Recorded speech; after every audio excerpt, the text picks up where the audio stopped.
welcome back to Homestead Heart. And today we are answering more of your questions. If you remembered, I made a community post letting everybody know that I was going to be doing a canning Q&A, and I left that post up for quite some time, and I want to give everybody an opportunity to post their questions.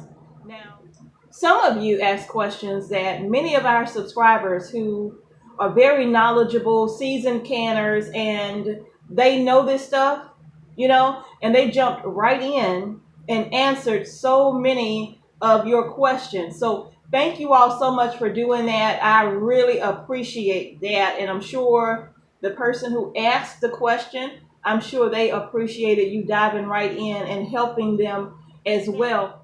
Canning is to get right in. I do have a canning Q&A video up already. So this is the second one. More than likely there's going to be a third because there were so many questions. Okay, so let's go ahead and get into this. So now the first question that was asked is, when do you start consuming your canned foods? Okay, that question is going to vary for so many people, but for us, my pantry used to be a working pantry, okay, where I would can foods and then we would eat them to preserve them until we can get that same item the next season, whether it was growing it or going to the farmer's market and purchasing it. That's the way we used to do it. But because now we are in uncertain times, and I mean straight up, uncertain times. We don't know what's about to happen. We all have our ideas and we've speculated, but one thing we know for sure is that something is about to happen. So now our pantry is not a working pantry. Our pantry is emergency only now. So, well, maybe 99% of it, because that pineapple jam, I crushed it. Woo, it's gone. Our pantry is now an emergency pantry. So when I can something, I'm not opening it. I'm not going to bother it. It's going to sit there. Now, I broke that. I broke that commitment once because I did get quite a few questions about, can you show us how you prepare a meal from your food storage? So I did that video and I'll post it in the cards if you haven't seen it. But I'm not doing that again. That was just to kind of show you, give you an idea how it's done so that you'll know when you can your foods, can it according to what you eat and how you can put a meal together, right? So going forward, we will not be using this unless it is an absolute emergency or necessary, like what we just went through with the grocery stores running out of food. They were out of canned goods. They were out of meat. They were out of a lot of things. And so going forward, our food pantry is off limits. We will not be pulling from our food pantry to make a meal. We will be using what we have on hand to do so, whether that is food from my garden, food that I already have in the freezer, or if I have to go to the store, ooh, it's a fly in here, or if I have to go to the store to purchase some carrots, okay? If that's what I have to do, I will go and purchase my carrots because they are available for me right now at the grocery store or at the market, the farmer's market. If your market is open, some farmers markets are open with great distances between the booths. And so if you can get that, get that. But that's what I'm doing. That's what we're doing here, So that's how our pantry is working for right now. All right. Because true enough, we are headed towards times, believe it or not, it is up to you. But we are headed towards times where food is not going to be, I'm just going to run to Kroger. No. Okay? And for those of you who are saying you're trying to scare people, I sure am. Yeah, I am. I am. Put some food away. I sure am. If this frightens you, I'm glad. Go get some food to put away. All right? Now, canning food. And and let me stray from this just a moment. We all know what we just went through. If you had a television, a cell phone, or a radio, you either saw or heard of the lines at Costco, Sam's, Walmart, Kroger, what was the other one? King Supers. You saw this. You heard this. For us on our channel, and if you're watching our channel, remember the hashtag, no more lines. We are not standing in any more lines. That is the reason why I'm sharing with you how to can and preserve your own food so that you do not have to stand in a line. Okay? Now, I watch some channels where they say you're trying to frighten people, and they say I'm not trying to frighten people. I just want to tell. Well, I'm trying to frighten you. I'm trying to make it plain so that you will get up and do what is necessary for you and your family. Okay? I love you that much. That's right. So if this frightens you, I'm glad. All right. Now, that's that on that question. I could go on and on.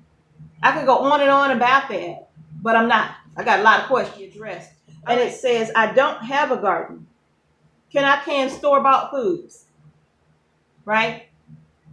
If you can go to the store and you love carrots, which is the picture that I posted for the community post, So if you love carrots, then go out and buy yourself 50 pounds of carrots based upon your family's needs, or however many pounds based upon your family's needs. Go buy them.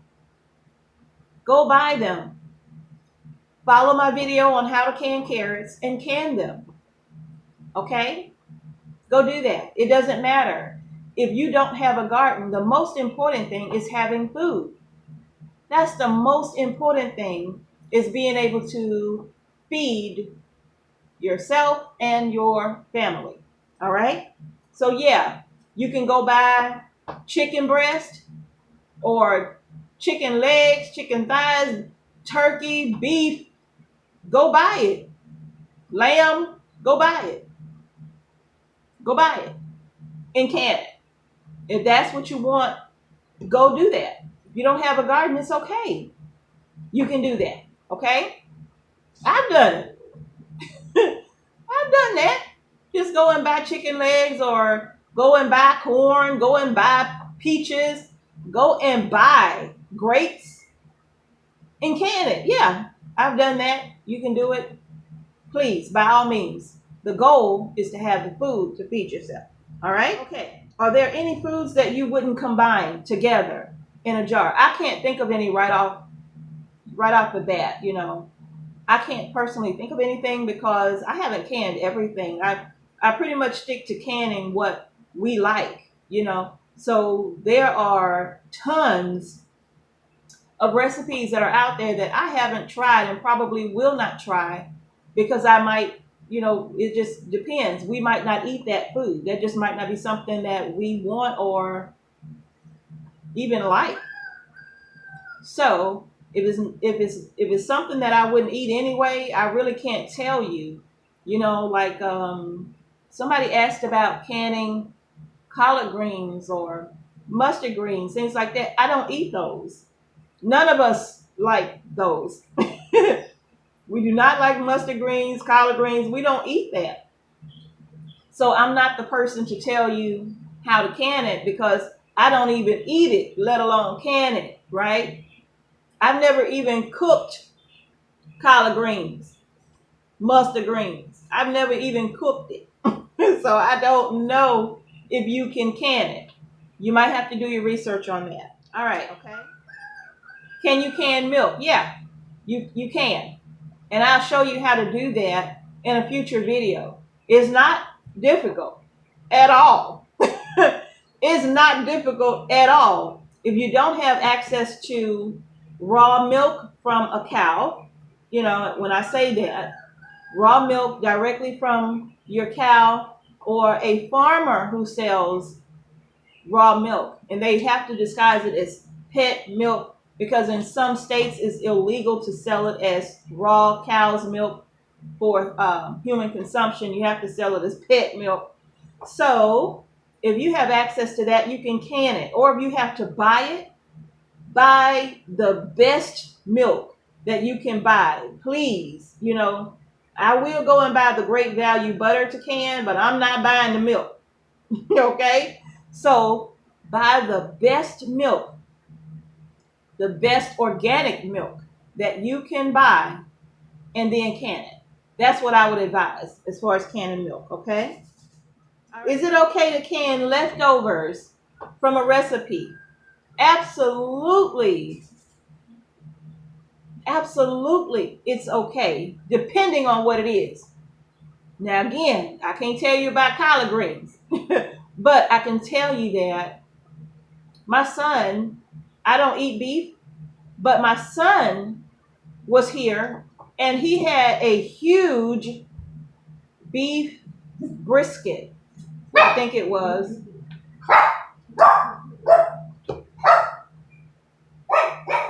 Good.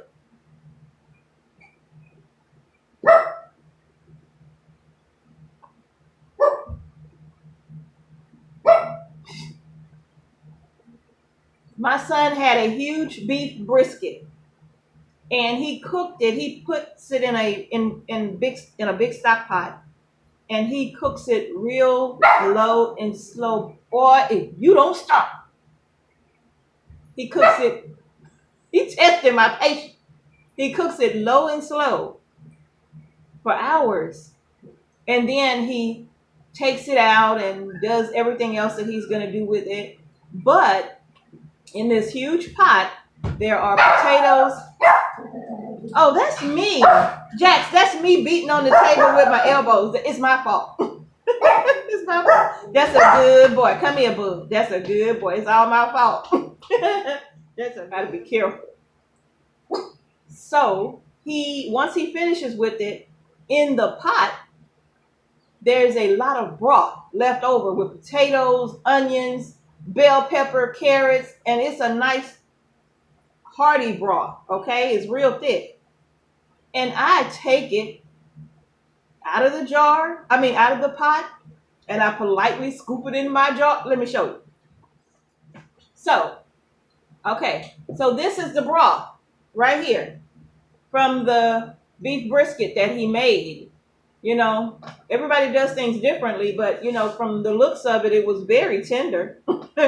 And he said it was tasty and tender. You know, he cooks it that way. He's a great cook, by the way. That boy should have been a chef. I keep telling him he should have been a chef, but he can cook. Now, the broth turned out very, very good. You see how thick that broth is? Look at that.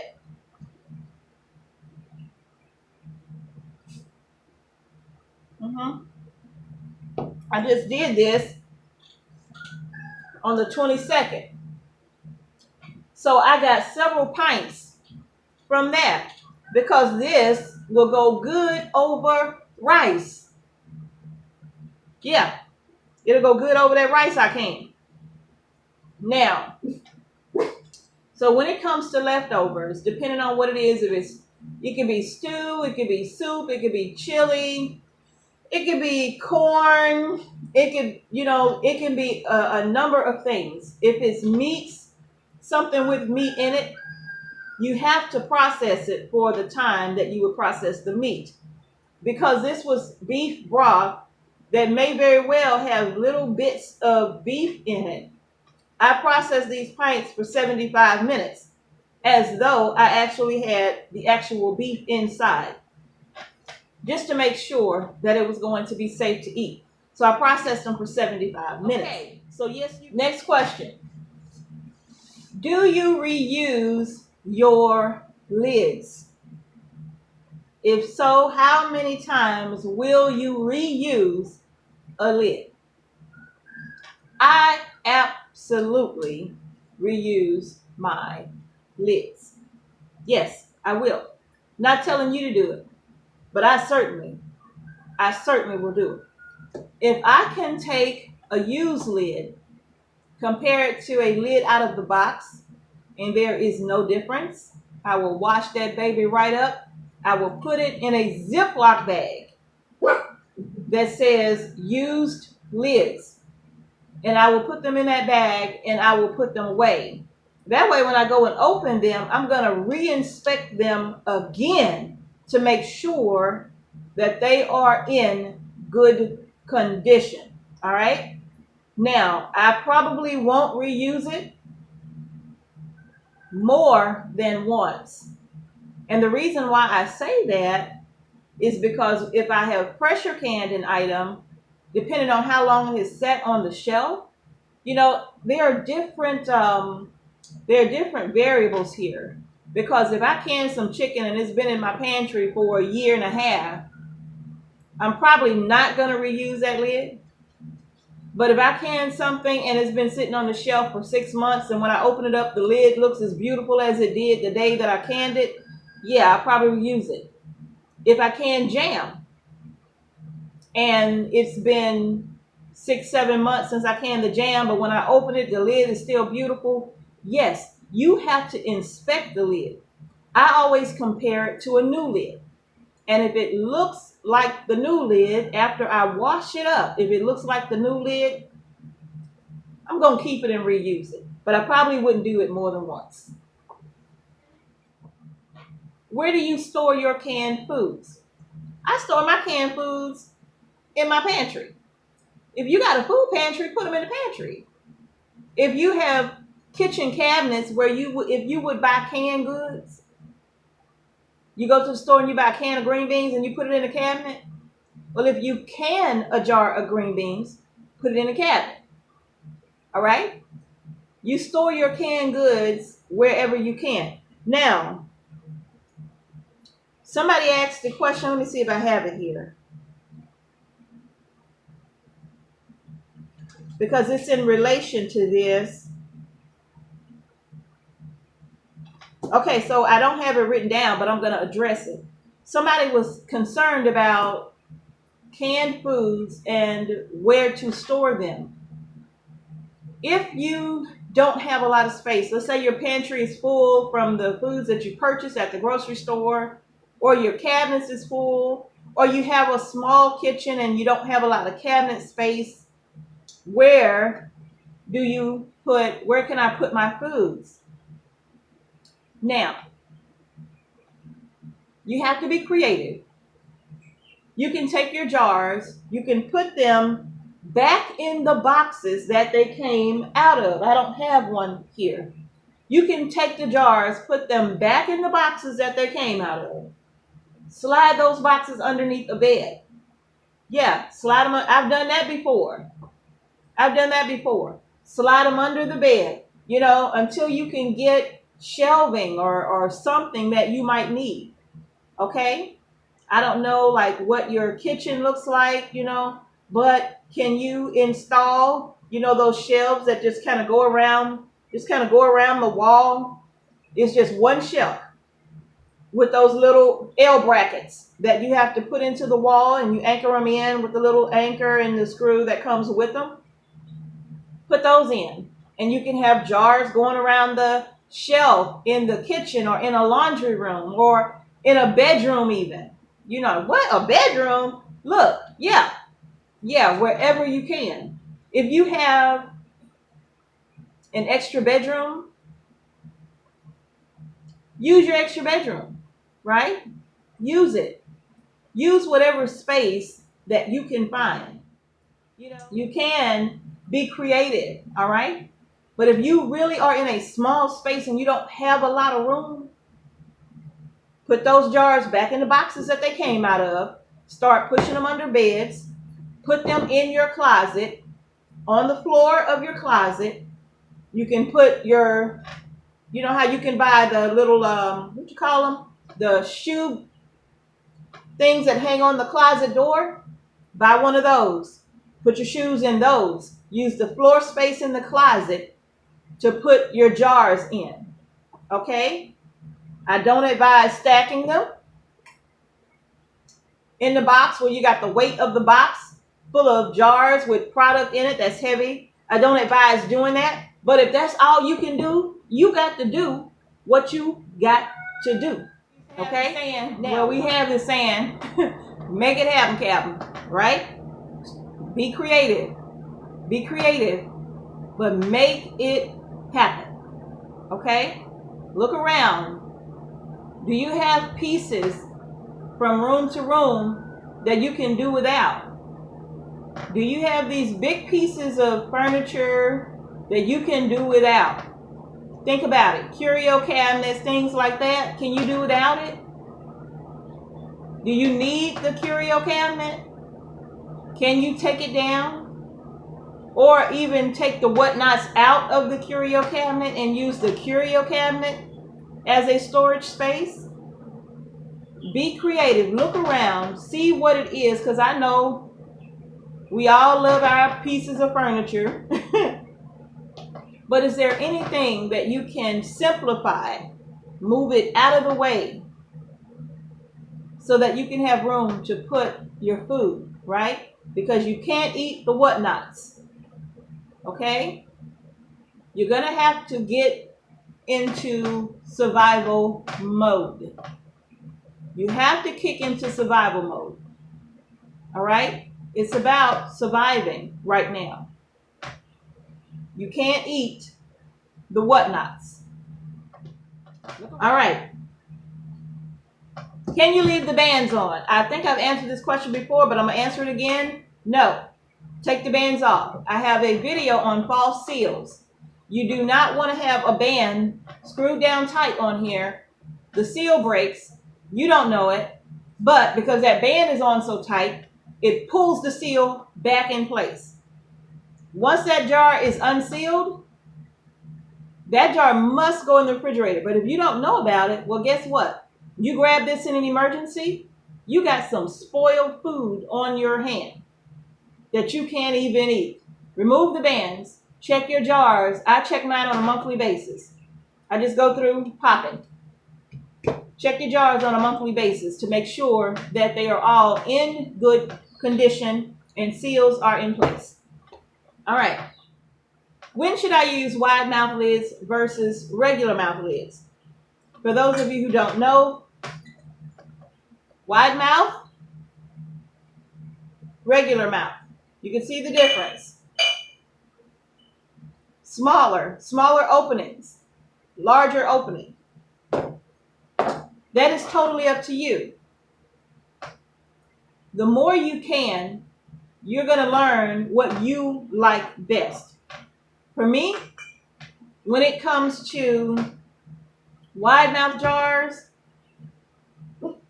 I prefer using my wide mouth jars for things that are difficult to get out of the jar. Yeah.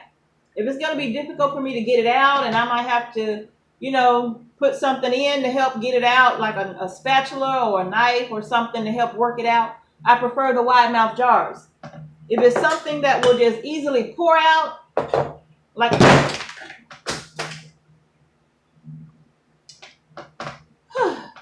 if it's something that will easily pour out, like this broth, this regular mouth will do just fine. I can just pour it right out, no problem. Now, also wide mouth jars are easier to clean because you can literally get your hand inside and scrub. Versus a regular mouth, I can't get and my hands are small. I can't get my hands in here. So you have to use a nice bristle brush. Jar got water in it. You got to use a nice bristle brush and a sponge to get in and clean that out. You know, I like the ones with the handle. Get in and clean it out real good because I can't get in with my hand. So if it's going to be something that might require some extra cleaning, depending on what you put in the jar, the wide mouth might be a good choice. But it's up to you, really. It's just, to me, it's all a matter of preference. Okay? All right. My thoughts on Tatler Lids. I have never used Tatler Lids. My best friend from DC, she purchased me my first box of Tatler Lids. Okay? My first box. Some of you, I can hear your questions right now. What are Tatler Lids? Tatler Lids are lids that are reusable. Yeah. These are lids that once you take them off, once you open the product, you can take these lids, wash them up, put them right back on the next jar that you're going to be canning, and you don't have to worry about whether or not you can reuse them. These are the rings. They're little rubber gaskets. These are the lids. And these rings here, they go in place on your lids just like that, okay? This part is reusable. This part is reusable. The only thing you'll have to do over time is you might have to purchase some extra these, okay? But you can reuse these until the little rubber gasket starts to wear. I've never used them before, and I am going to do a video showing my first experience with these Tatler Lids. They are a very hard plastic, and you can use them over and over again. Yep, that's how you do that there. But that's what Tatler Lids are. So, I know that Tatler Lids have a great reputation, all right? They have a great reputation, but I've just never used them because I always thought that they were a little bit too expensive for me to worry about buying them. But now, my thoughts are, get what you can get while you can get it. Okay? Next question. My thoughts on pressure cooker versus pressure canner. And I think I've addressed this before. But when I addressed that question previously and I said you cannot use a pressure cooker to can foods, one of our subscribers corrected me and said that they now make pressure cookers that can be used for canning. I don't have experience with that, so I would say that part is up to you. If you're gonna spend the money on a pressure canner, pressure canners typically will hold quite a few jars, right? Especially, you know, a Presto, an All-American, depending on the size. You can get those canners to where you can double stack pints. And All-American has the one that I have that they sent me that you can double stack quarts, right?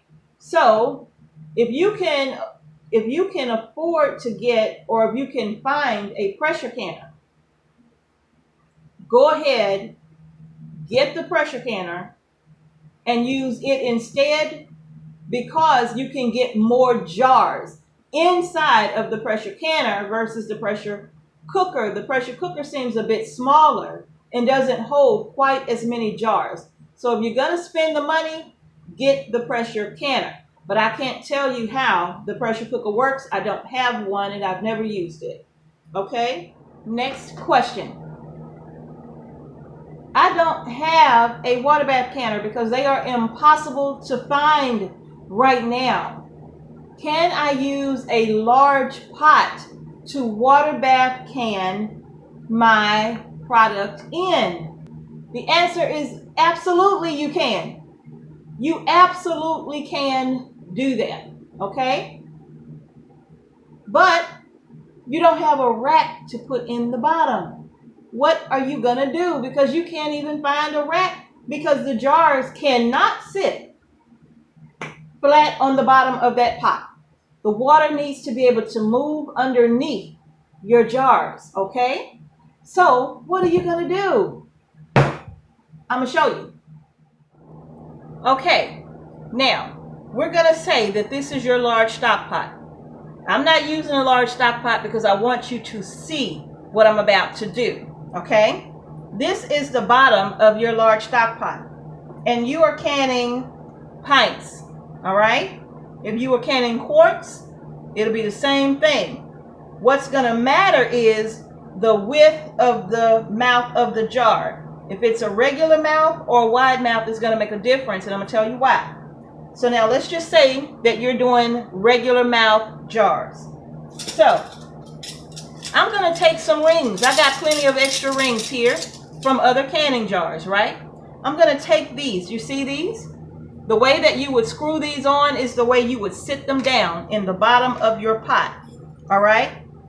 And you'll put them in according to how the jars will fit in the pot. Now, I know because of the size of this, I'll only be able to get 4 of these rings in this pot right here. Now, all I'm going to do now is just take my jars and sit them on top of the ring in the pot with the water in, okay? Sit them on top of the ring, and you will be using your jar lifter to lower them down because you will not want to put your hand in hot water. So you'll be taking these, sitting them directly on top of your lid, just like so, okay? Now you have made a rack out of rings, okay? You've made a rack. Some people even take the rings, they just make the rings, take the rings, and they will even glue them together. They'll just glue the bottoms of them together, the base, to make a ring to fit inside of a particular pot that they may have, right? They'll just make them and glue the bases together, and that will serve as a permanent, rack for their jars. So now if that's the case and you have a permanent rack, perfect. We'll get these in here. You're still only going to be able to get a certain amount in here, but there's your rack, right? There's your rack for your jars. So if you don't have a rack and you can't find one, here we go again. Let's be creative. We're going to make a rack, okay? Easy peasy lemon squeezy. If you were doing this with wide mouth jars, a wide mouth jar can sit on top of that, but it won't sit well. So what I would advise, if you're using wide mouth jars, use wide mouth rings, okay? That way your jar will sit, this jar here kind of funny, but the jar will sit on it comfortably, okay? All right, so now let's move on. Okay, that's how you make a rack in the bottom of your pot for canning. Be sure that your pot is deep enough so that when you put the jars in, water needs to come a full inch above the rim of this jar, okay? A full inch above the rim of this jar in order to properly process them, all right? The water needs to cover by 1 inch, okay? And then and only then is it going to be safe for you to water bath can your foods. All right? All right. Next question. How many years does your foods last? That totally depends on you. Really and truly, it does. I have a great aunt who opened pears when I was a teenager that she canned when I was a little girl. Yes. I remember, because I remember thinking, do I really want to eat this? You know, but when she opened it up and put it on that toast, it was absolutely delicious. So that totally depends on you. That was an old jar of pears, but that totally depends on you. Do you keep it in a cool place, a dry place, a place that is primarily dark because light is the enemy of your canned foods? The jars are clear. Light will quickly deteriorate the product inside, okay? So that really depends on you, all right? Now, I know they say Some foods only last 2 years, 3 years, depending on how you store it, and which is true. I'm not knocking that. Like eggs. Once you put eggs in the freezer, you got a good year. You got a good year. A year and a month or two, you pushing it. But you can get a good year out of frozen eggs. When it comes to jams and things like that, people have kept jams 10 years or longer. Meats and stuff. Years, 5 years. I can't tell you that it'll go beyond a certain amount of time because I've never kept my food that long because it's primarily been a working pantry, right? You have to store your foods properly if you want them to last 3 years, 4 years, 5 years, beyond. All right? You have to keep them cool, dry, and dark. If your room is hot, it's not going to last long. All right? If your room is hot, it's not going to last long. You need to find a way to keep that room cool. So remember, the criterion is primarily dark, cool, dry. Okay? All right. Next question. Speaking of butter, some of you have canned the butter.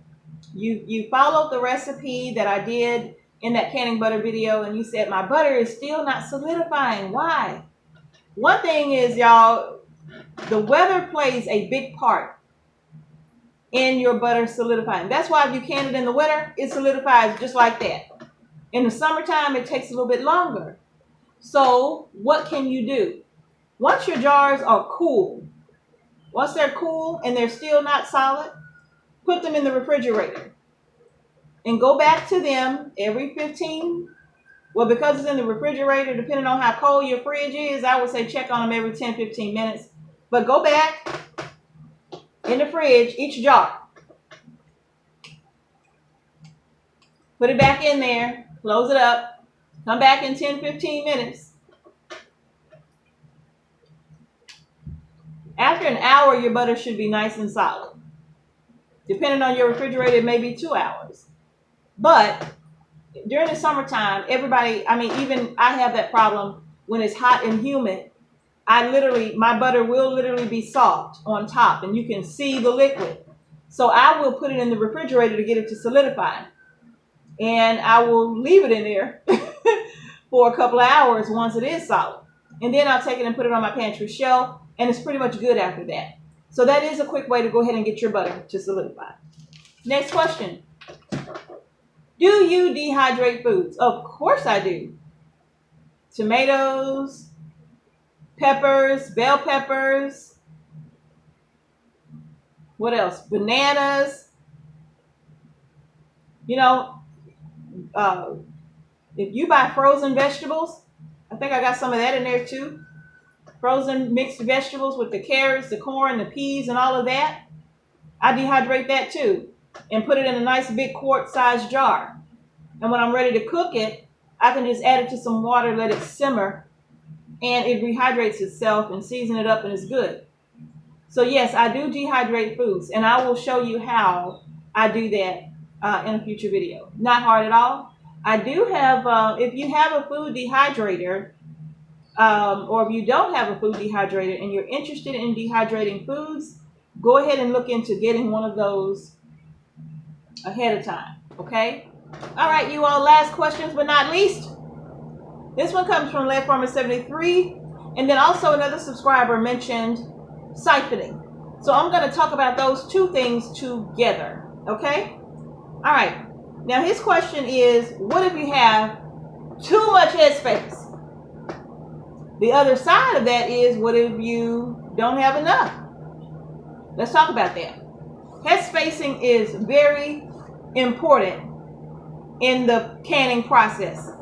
So when you're processing something, if it says leave a 1/4 inch head space, please do that. If it says leave a 1 inch, 1/2 inch, please do that. Here's why. If I'm processing, let's just say this is the broth that I process, right? And it said to leave a 1 inch headspace. But I didn't have enough. I only had maybe enough to do a 1/2 jar, and I want to go ahead and process that and can it up. When you're doing that, The processing time for each item based upon headspace is allowing the air to be pushed out of the jar based upon the time that the item has to process for. So if I'm processing potatoes for 40 minutes and I only do a half a jar, there's not going to be enough processing time in that to push that air from half a jar all the way up and out of the jar, right? When that happens, you may not have a sealed product here, okay?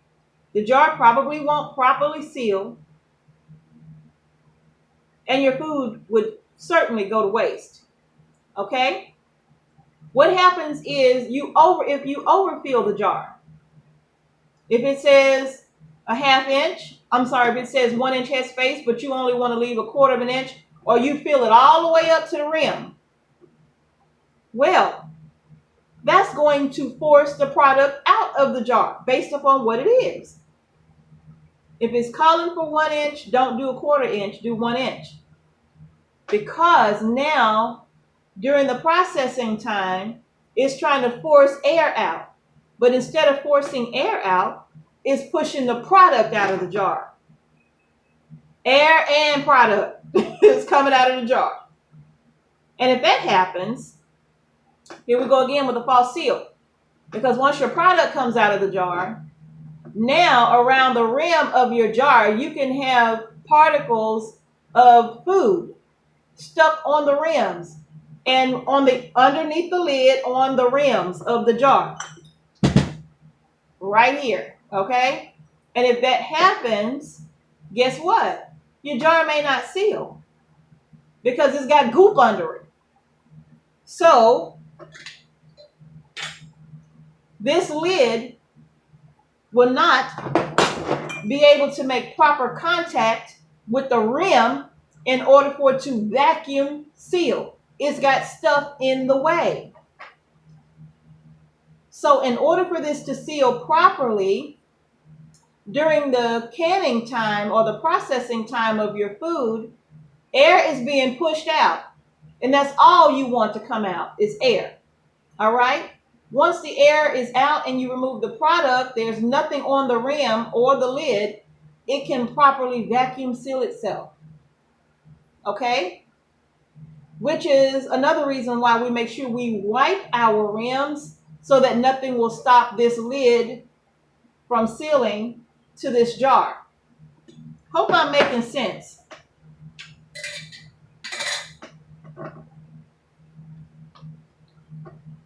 Too much headspace, your jar may not seal because it can't push all that air out. So it can be loaded with air and it can cause a false seal. Okay? That is when you have too much headspace. Too little headspace. Not only will you force out whatever little air is in there, but during the processing time, you will also force out food. False seal won't happen, spoiled product. Now, how does siphoning play a part? That happens when you have liquid in the jar. Siphoning can occur because it is pushing air out. And sometimes the liquid will siphon out as well. Liquid versus actual food is different. That happens, and I've never had a problem with siphoning, where it's just a little bit of water or liquid coming out, whatever you got in a jar. I've never really had a problem with siphoning. That happens sometimes, and it's normal. It doesn't hurt your food product. So if siphoning occurs and you know you put water in up to 1 inch, but by the time you finish canning it, the water is down here, that's perfectly fine. That will happen sometimes, depending on what you're canning. All right? So, I hope I answered all your questions. Yep, this is a long video, and I'm going to do another part to this so that it don't just keep being long. But you all, I wanted to go over those very important questions. All right, y'all, that's it. If you like the video, give it a thumbs up. Don't forget to subscribe to our channel. Hit the notification bell so you don't miss a single video that we upload to our channel. Thank you again for watching Homestead Heart. Peace and blessings to each and every one of you, and I will see you in the next video.